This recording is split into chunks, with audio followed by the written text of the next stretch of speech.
2 बार आपके ऑफिस सामने गए, आपको देखे, आप रोज मेंटली पेशेंट को फ्री में देखते हैं।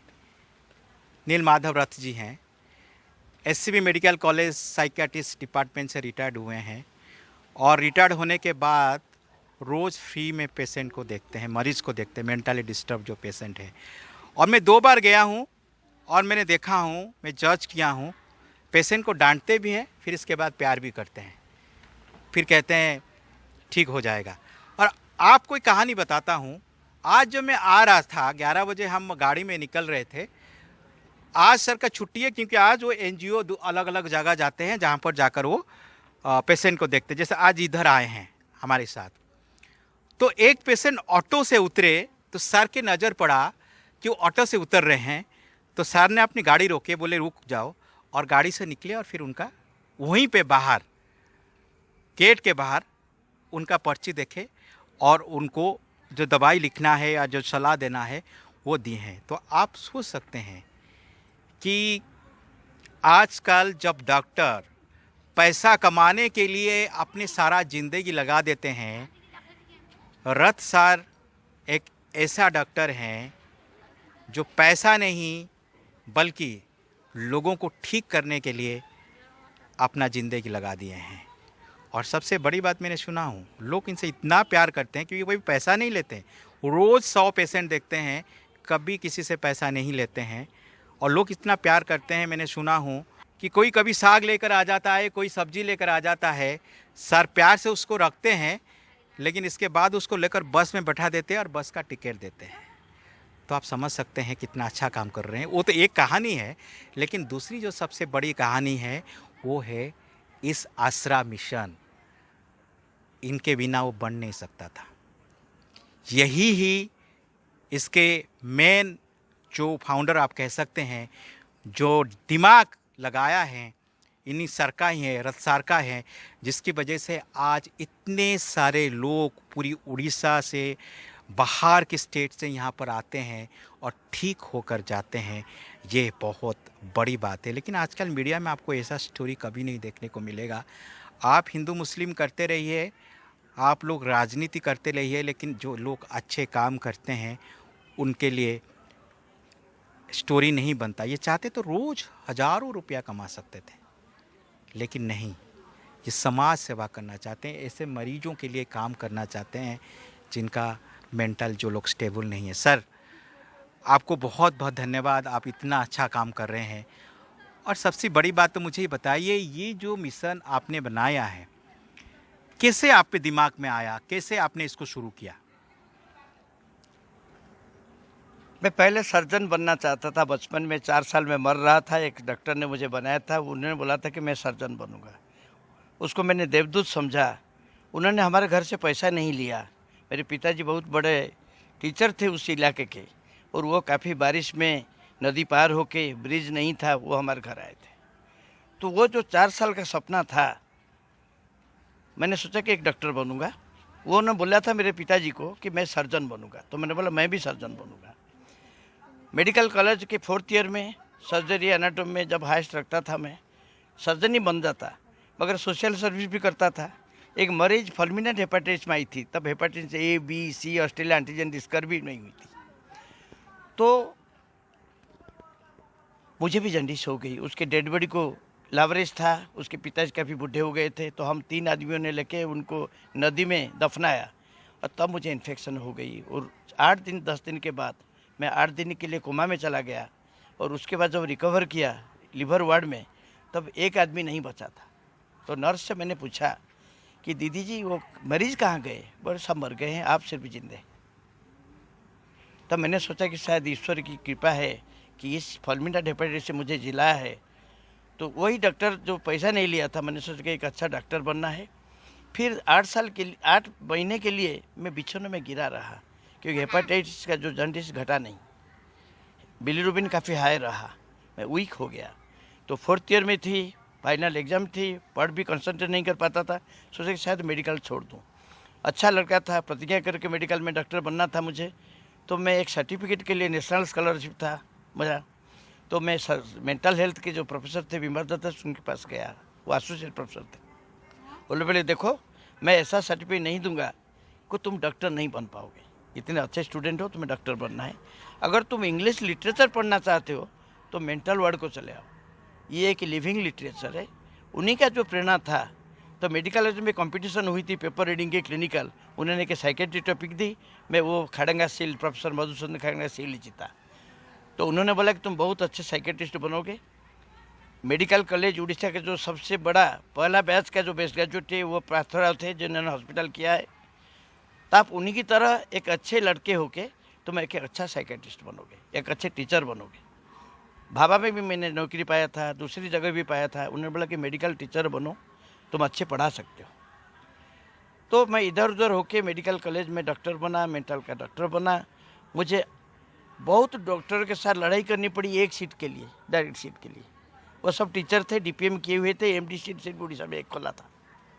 तो वो जीतने के बाद मेरी कॉन्फिडेंस थी, मैं पढ़ाई करता था और मैं डॉक्टर बना और साइकेट्रिस्ट बना। I was very emotional, I was a good writer. तो मैंने सोचा कि शायद मुझे डॉक्टर ही बनना है और मेंटल डॉक्टर बनना है। क्यों मेंटल डॉक्टर बनना चाहिए? क्योंकि मेंटल एक सब्जेक्ट है जहाँ पर लिटरेचर काम आता है। अच्छा। लिविंग लिटरेचर है। सिनेमा में आप, लिटरेचर में आप, उपन्यास में, कविता में जिसके बारे में पढ़ो, सिर्फ मन की तनाव, मन की भावना, कल्पना, स्वप्न, ड्रीम्स, इसी के बारे में तो लिखा होता है। जो मरीज हमारे आते हैं, हर कोई कविता होती है, कोई खूंखार एनिमल होता है, कोई इंसान ख़त्म करके आता है, कोई स्टोन मैन होता है। तो ज़िंदगी के हर पहलू मानसिक स्तर के वो लोग हैं। इसलिए मुझे साइकेट्रिस्ट बनना पड़ा। अच्छी तरह से मैंने पढ़ाई की और डॉक्टर बना। मैं जब बुल्ला से आया असिस्टेंट प्रोफेसर होके, एक बार रास्ते में देखा मंगला बाग में एक लड़की घूम रही है, 10-15 बोतल पहनी है, तार पहना है, 6 महीने से नहाई नहीं है, daily she was abused on the road.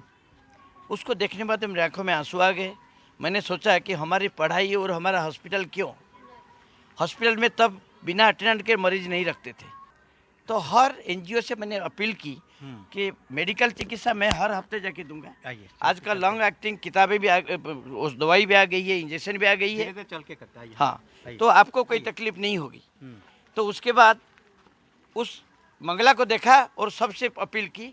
तो 2-3 एनजीओ ने बोला कि हम रखेंगे नहीं, आप दवाई दो, हम खिला देंगे, खाना दे देंगे। गैरेज में इधर उधर रखते थे।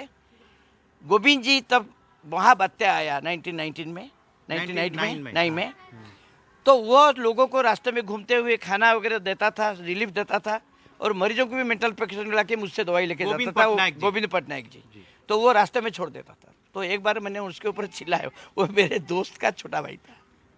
तो मैंने बोला, वो आर्मी में डॉक्टर है, मैंने बोला गोविंद, ये समुद्र में कोई मछली का चाष नहीं करता। मरीज को लाते हो, दवाई लेते हो, फिर रास्ते में फेंक देते हो, फिर वो कहाँ जाते हैं, कहीं दवाई फेंक देते हैं, उससे काम नहीं चलता। हर एनजीओ को मैं बोलता हूँ तो मरीजों को रखो, सब हम तरफ से टेक्निकल हेल्प दी जाएगी। हम बिना अटेंडेंट के नहीं रख सकते। आप एनजीओ हो, एक व्यवस्था करो जिसके लिए इस मरीजों को रखा जा सके। आप चिकित्सा नहीं करो, तुम्हारे वहाँ जो वॉलंटियर्स हुए उनको हम मेंटल हेल्थ में ट्रेनिंग देंगे, एमएचआई में ले लीडर्स होंगे, आप भी बनो। वो फॉरवर्ड में आए, काफ़ी अच्छे थे, वो काफ़ी अच्छे सोशल वर्कर थे, उन्होंने लीडरशिप ली। उनको देख के और 3-4 एनजीओ भी उठे और मिशन आश्रय की शुरुआत हुई 2003 में। इनोवेटिव स्कीम में भारत सरकार की एक मैडम आई हुई थी, उनका नाम तो मैं भूल गया हूँ, WCD का। उन्होंने बोला कि इनोवेटिव स्कीम है मेंटल हेल्थ का, हम 25 आदमियों के लिए 25 रुपये हर दिन हम मदद कर सकते हैं। मगर देखते देखते एक हफ्ते में 60 मरीज हो गए। अच्छा, अच्छे बातें के बाद काफ़ी सन कंपनी, कुछ कंपनी से दवाइयाँ दी, कुछ सामान हमने रखा, और इसी तरह से ये सेंटर शुरू हुई थी, बहुत अच्छे से शुरू हुई थी। और इनके जो थे, एक प्रतिमा जी हैं, इनके जो संजय हैं, जिसका कसौट में आपका 2006 में NDTV ने उनके लिए एक कैसेट बनाया था, मिशन आश्रय का प्रेजेंटेशन, उसके बाद CNN में एक बजाया था। तो ये संस्था काफ़ी फेमस हो गई। इनसे पहले सिर्फ बनियान एक चीज़ थी, 2 लड़कियां एक मरीज को लाके रखे थे, बनियान है चेन्नई में, उनकी भी थोड़ी बहुत इंस्पिरेशन पढ़ा था हमने।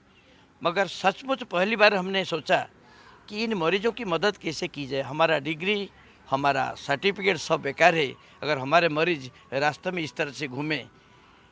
To salvage the human garbage, एक आर्टिकल मैंने लिखा, एक कॉन्फ्रेंस की, सबने गाली दिया, आप ह्यूमन गार्बेज क्यों बोल रहे हैं, डिह्यूमनाइजेशन कर रहे हैं इन लोगों को। मैंने बोला ऐसा नहीं है, आप रास्ते में फेंक के चले जाते हैं। रथ यात्रा चल रहा है, आप देखेंगे 30 तो 50 मरीज रास्ते में छोड़ के चले जाते, लोग होटल में बंद करके अपनी बीवी को और बच्चे को और बहन को चले जाते हैं। पहली जो मरीज थी इसको पकड़ के इस सेंटर में रखा गया था, उसका नाम था अध्यासा। 5 मरीज पहले रास्ते से पकड़े हुए डिस्कवरी होके आए थे, रेनी उसके बाद आई थी। तब 60 मरीज हो गए 7 दिन 10 दिन के अंदर, फिर 120 हो गए, फिर 180 हो गए।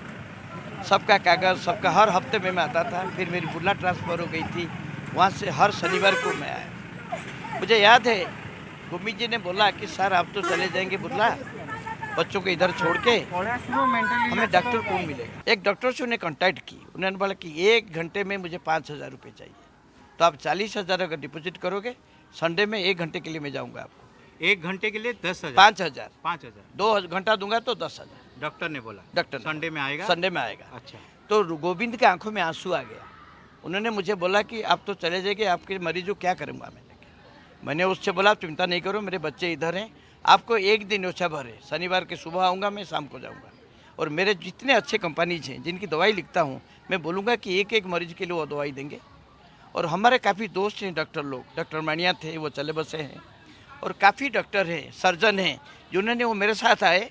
गोविंद के 24 या 38 फ्रेंड्स आए, इन संस्था को जिंदा रखा। बीच में ऐसा हुआ कि 4 साल के लिए कोई हेल्प इनको सेंट्रल गवर्नमेंट और स्टेट गवर्नमेंट से नहीं मिला। गोविंद जी ने उनके 3 ट्रक और 3 ट्रैक्टर को बेच दिया इनको खाना खिलाने के लिए। विटामिन ए की डेफिशिएंसी हुई, मुझे पता है, 100-200 एक्वास से ले इंजेक्शन लगे दिया हूँ, क्योंकि विटामिन ए डेफिशिएंसी पे मरीज लोग गिरे थे। तब हर परीक्षा होता है, एक्सरे होता है, क्योंकि ये सिर्फ मेंटल के मरीज नहीं होते हैं जो रास्ते से आते हैं।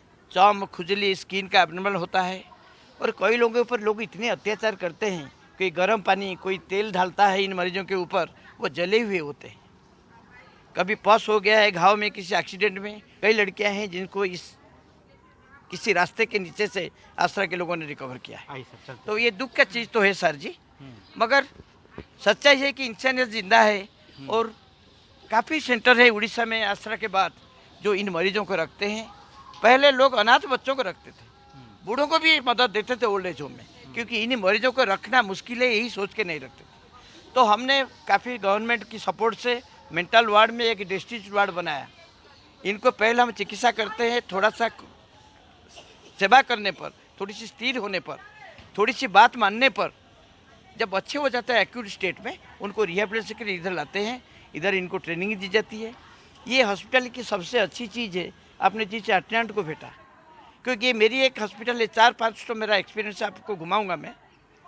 इनकी व्यक्ति तो इतनी अच्छा है कि रास्ते पे से जाते हैं, कोई खाई नहीं खाता है, कोई चोरी करता है, कोई बदमाशी करता है। Many people, street people, they learn the trades from the street. मगर इधर आने के बाद इन लोगों की पर्सनैलिटी से, इन लोगों की स्नेह से वो लोग पूरे बदल जाते हैं, बहुत अफेक्शनेट हो जाते हैं। और यहाँ हर मरीज काम करता है, 1 घंटा प्रेयर करता है, 2 घंटे बच्चे लोगों को पढ़ाते हैं, 4 घंटे फिजिकल डिस्ट्रीब्यूट वर्क, कोई रसोई बनाता है, कोई खाना परोसता है, कोई मतलब बाथरूम साफ करता है। इधर काफ़ी पेड़ थे सर जी, जो फनी में सब चले गए। ये बहुत फूल के बगीचों में भर्ती हुआ था। अब जो देख रहे हैं आप, ओनली 10% ट्रीज। यहाँ धूप नहीं गिरती थी, इतने प्यारे पेड़ लगते। फनी में 90% इसी वो पारादीप और भुवनेश्वर और कटक के 90% पेड़ गिर गए। तब ये खुले, ये सब जंगल जैसे थे, सुंदर सुंदर गाछ और फूल। और वो कई मरीजों को टीबी होती है। डॉक्टर आर्यन मानिया साहब थे जो सबसे अच्छे टीबी डॉक्टर थे, वो वॉलंटियरली आते थे। मेरा केदार बाबू हैं जो इधर आके इनके जो बच्चे होते हैं उन बच्चों की देखभाल करते हैं। अब इन बच्चों के लिए एक नया आम घर बना दिया है। 23 तो बच्चे थे, मुझे पता नहीं लास्ट टाइम जब आया था। आप देखेंगे अब जो अनाथ बच्चे भी होते हैं उनकी भी देखभाल करते हैं। मिश्रा असर का मुझे याद है, सिर्फ एक ही बच्चा जिनकी माँ मर गई, उसको उन्होंने राव को दिया था जो बच्चे के बाद। उसके बाद गोविंद जी ने बोला किसी बच्चे को माँ से अलग नहीं रखा जाएगा।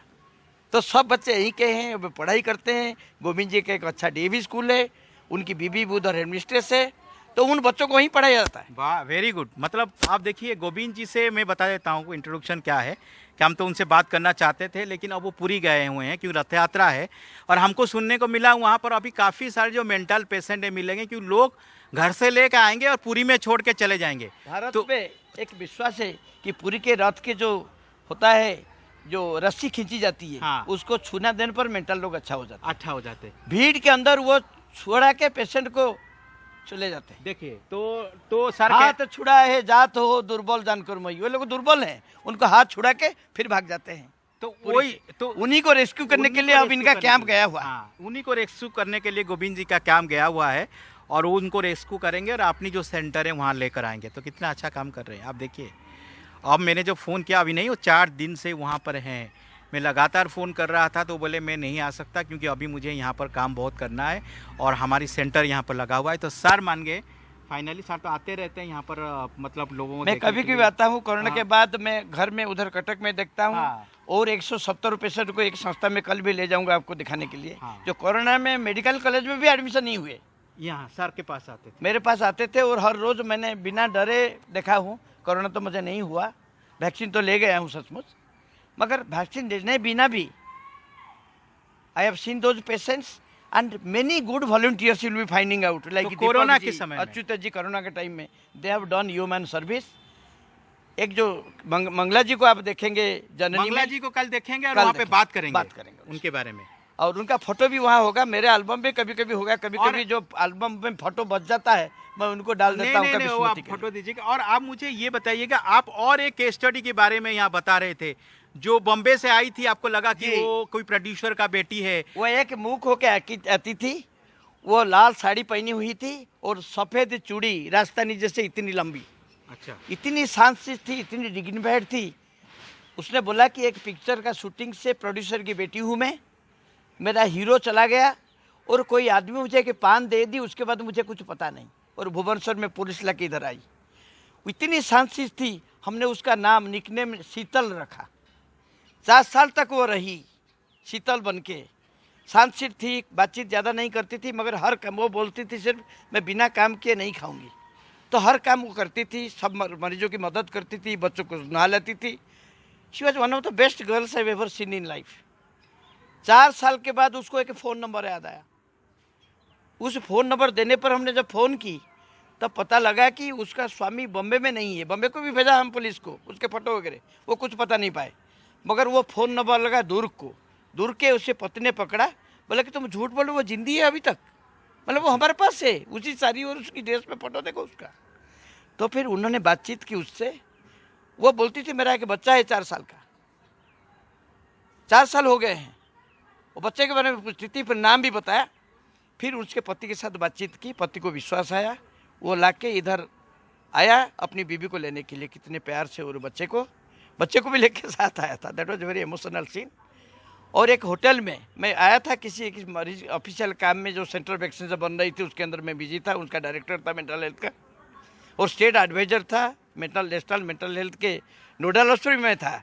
तो किसी ऑफिस में काम आया था। गोविंद ने बोला कि देखो उसके पति और बेटे आ गए हैं, हम लोग इस होटल में ठहरे हुए हैं, वो लोग कहें आज उनको फेयरवेल देना है, आप चले आओ। मैं आके इतना खुश हुआ मैं, that was one of the brightest moment. आपने गाना गाए थे, मुझे कह रहे थे वहाँ पे। हाँ, एक उड़िया में गाना गाया था। गाइए ना प्लीज। झरका से पटे मोर आकाशी झियर घर, संज हेले एई बाटे जाए, गोधूलीर लाल शाढ़ी बगुलीर धड़ा चूड़ी, ता देहकु भारी मानु थाए, झरका से पटे मोर। The meaning in Hindi will be, झरोके के आरपट में एक आसमान सी अंजेल आई है, लड़की आई है जिसको मैं चाहता हूँ। उसके शरीर में गोधूली का लालिमा का साड़ी है और उसके हाथ में बगुला जैसा सफ़ेद चूड़ी है। वो उसी ड्रेस में आई थी जब पहले उसको देखा था। तो वो गाना गाया, that is a very happy moment. उसका सच का नाम गुड़िया था। तो एक बार उनके हेल्थ WCD के जो सेक्रेटरी ने मुझे फ़ोन किया कि गुड़िया अच्छी हो गई है doctor, thank you very much, this is your NGO। मैंने बोला मेरा NGO नहीं है, मैं तो वर्कर हूँ, मैं तो वॉलंटियर हूँ, वो गोविंद जी का है। तो बहुत अच्छा सा लगा मुझे जब गोविंद जी ने मुझे बुलाया था। आप देखेंगे उस फोटो में प्रेसिडेंट आइए, आप वहाँ पर दिखाते हैं आप जिस गुड़िया की बात सर कर रहे हैं, और गुड़िया ठीक हो गई, गुड़िया की फोटो थी इधर, गुड़िया ठीक हो गई है। उनको आप ये गोविंद जी हैं, ये गोविंद थोड़ा जी है, क्लोज ये अप लीजिए। प्रेसिडेंट प्रणब जी है। वो गोविंद जी को हल से उन्होंने अवार्ड पाया प्रेसिडेंट अवार्ड मिला था गुड़िया के लिए। गुड, और ये फोटो सब लग संस्थाएं पाई थी वो अवार्ड। मणिपुर की जो टेररिस्ट के अनाथ बच्चे हैं उनके रखने के लिए जो बच्चे हैं, ये मणिपुर की टीम है, ये हमारी उड़ीसा की टीम है। मैं उधर इनवाइटेड होके खड़ा हूँ सिर्फ, सर और खड़े हैं यहाँ पे, ये हूँ, और गोविंद जी बीच में है। It was one of the happiest moments in life. मेरे डिपार्टमेंट के फोटो भी लगाए हूँ मैं, और वो शीतल के फोटो में ढूंढ रहा हूँ, पता नहीं कहाँ है, इधर जरूर होने चाहिए, शीतल, क्योंकि वो लोग बदलते रहते हैं, 10 आते हैं और देखते हैं।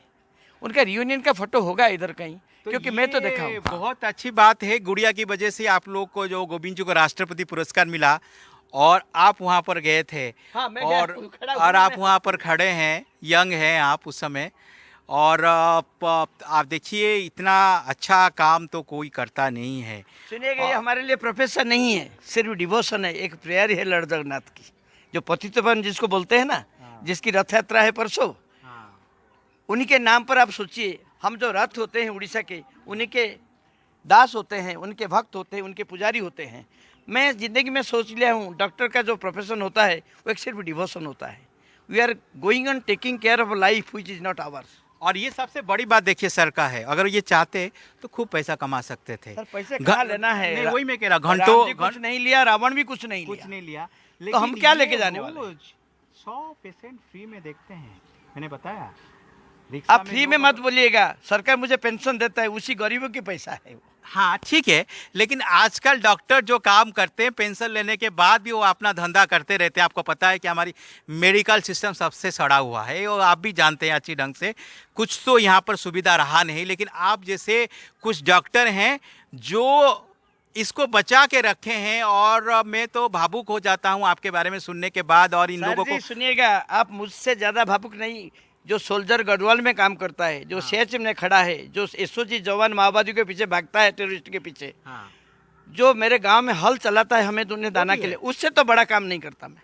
वो भी है, वो हम भी है, सब भी है। समाज को आपने जो एनडीटीवी के 2006 में ये मैसेज भेजा, उसके बाद उड़ीसा में 12 या 13 सेंटर है जो मरीजों की देखभाल कर रहे हैं। संपत महापात्रा जी, संपत महापात्रा जी का पहले शुरुआत में 2006 में संपत जी यहाँ पर आए थे, उसके बाद और एक डॉक्यूमेंट्री किए थे जो अंग्रेजी चैनल के लिए उस समय, और काफी सारा पॉपुलर हुआ था। आप कह रहे थे WHO से भी में मेंटल हेल्थ में वही बजती थी। हाँ। WHO की कॉन्फ्रेंस में बजा था, भारत सरकार ने उनको बजाया था, and that was our identity of mission Aasra, and that gave a great boost. Many centres came up in the same direction, and Govind ji was the leader, and naturally I was there as is lord brother always behind. हाँ, आप लोग अच्छा काम कर रहे हैं, लेकिन ये अलग बात है, मीडिया आपके काम को नहीं दिखाता है।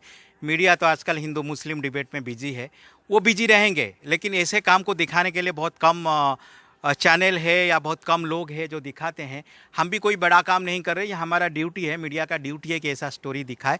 सबसे आप जैसे बोला कि 4 साल तक कोई मदद नहीं मिली, और पटनायक जी जो है वो अपने ट्रक बेच दिए, बस बेच दिए इन लोगों को खिलाने के लिए, तो ये बहुत बड़ी बात है। आजकल कौन ऐसा है, अब बताइए, जो अपना ट्रक अपनी बस बेच देता है इन लोगों को खिलाने के लिए, 4 साल तक अपने पैसे से खिलाए, तो ये तो बड़ी बात है। और ऐसा सेवा करने वाले लोगों को हम सलाम करते हैं, और आप सभी को भी सलाम करना चाहिए, क्योंकि आजकल टीवी में ऐसा कहानी कभी आपको दिखाई नहीं देता। इसलिए हमारी काम था यहाँ पर आना, यहाँ की रथ जी से बात करना, यहाँ की लोगों को देखना, और सबसे बड़ी जो यंग लोग यहाँ पर हैं, जो यंग महिलाएं हैं जो यहाँ पर पढ़ाई करके आई है, जो सेवा करती है और इन लोगों के साथ रहती है 24 घंटा। बताइए, इतना आसान तो नहीं होता होगा, लेकिन फिर भी उसी काम से इनको सेटिस्फेक्शन मिलता है। कितना बड़ी बात है, और इन सबको हम सलाम करते हैं, और इन सबको हमको याद भी रखना चाहिए। सुशील महापात्रा, NDTV इंडिया।